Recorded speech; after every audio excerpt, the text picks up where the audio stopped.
हाँ, तो महात्मा झूठ नहीं बोलते।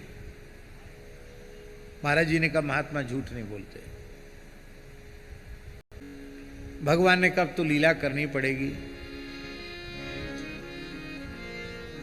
भगवान ने एक दिन वैकुंठ में दंगल कुश्ती का आयोजन किया। अखाड़ा खुद गया। भगवान स्वयं दंगल के लिए अखाड़े में उतरे। लंगोटा कस के ठाकुर जी आ गए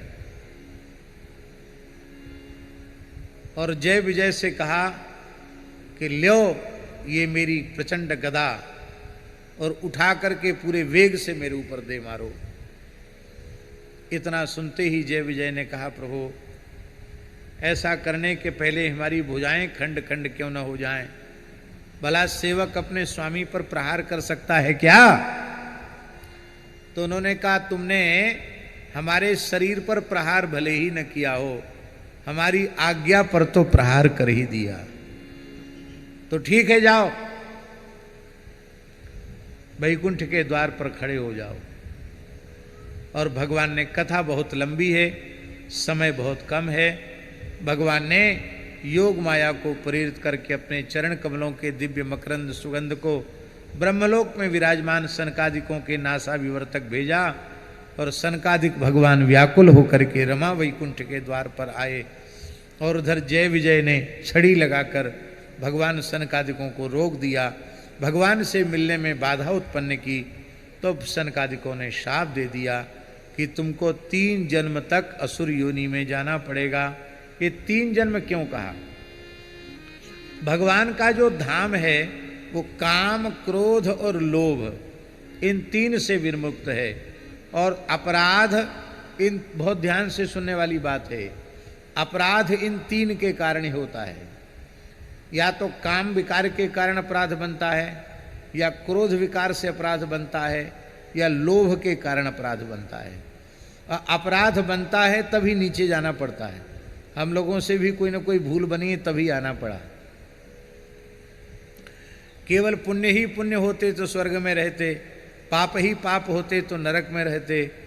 थोक पुण्य पाप का भुगतान हो गया है, कुछ फुटकर पाप पुण्य बचे हैं तो यहाँ मनुष्य योनि में आ गए।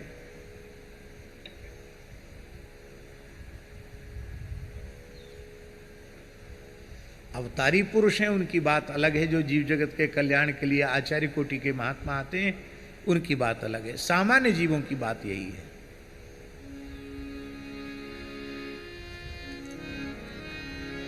तो काम, क्रोध और लोभ इनके कारण ही जन्म मृत्यु के चक्र में जीव पड़ा है। और भगवान के नित्य धाम में न काम है, न क्रोध है और न लोभ है। फिर भी तुमने क्रोधवश ये कार्य किया है। इसलिए काम, क्रोध, लोभ इन 3 विकारों का जहां निवास है वहां तुम 3 जन्म प्राप्त हो। इसलिए 3 जन्म की बात कही।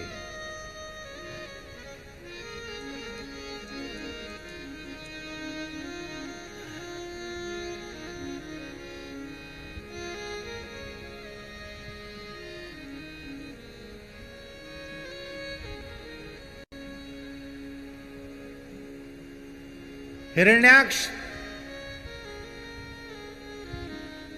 उसमें लोभ है।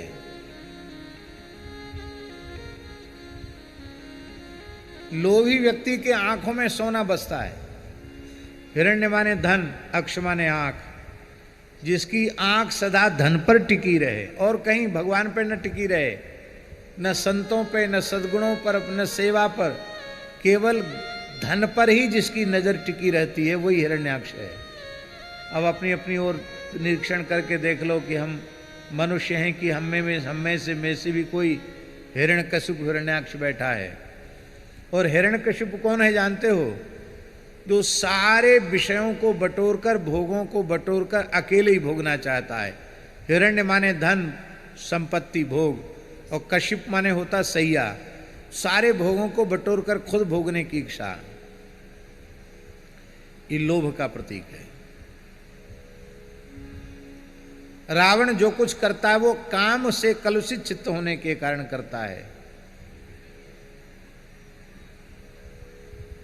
और शिशुपाल, दंतवक्त्र जो कुछ करते हैं वो क्रोध पूर्वक करते हैं। तो काम, क्रोध और लोभ, ये इस तरह से इनके 3 जन्म हो गए।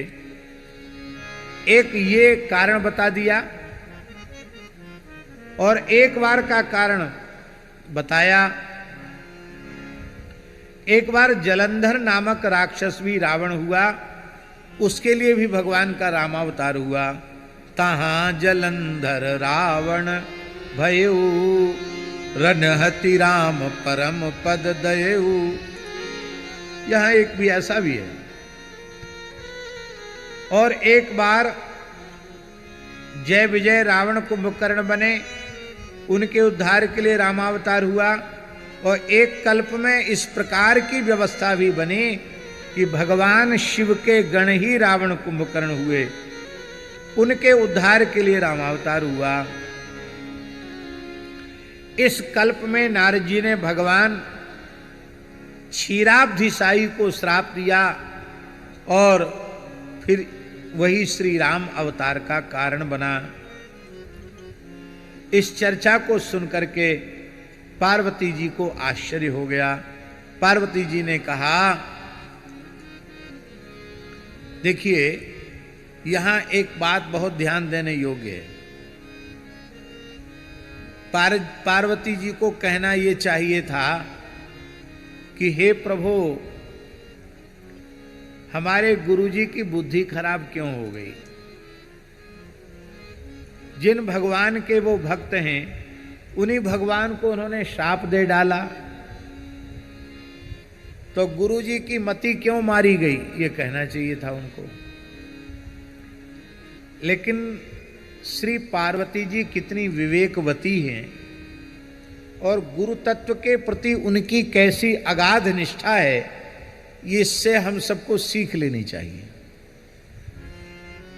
श्रद्धा का स्वरूप क्या है? दीनबंधु दास जी, श्रद्धा का स्वरूप क्या है? श्रद्धा का स्वरूप है जो हमारे श्रद्धेय हैं, जिनके प्रति हमारी श्रद्धा है, उनमें दोष दर्शन न हो, इस श्रद्धा का स्वरूप।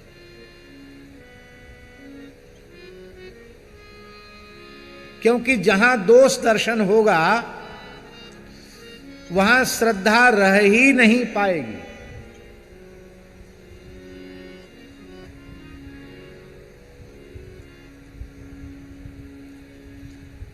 इसीलिए यह बात कही जाती है कि आपके जो भी श्रद्धेय हैं, उनके प्रति आप मनुष्य बुद्धि का त्याग करें।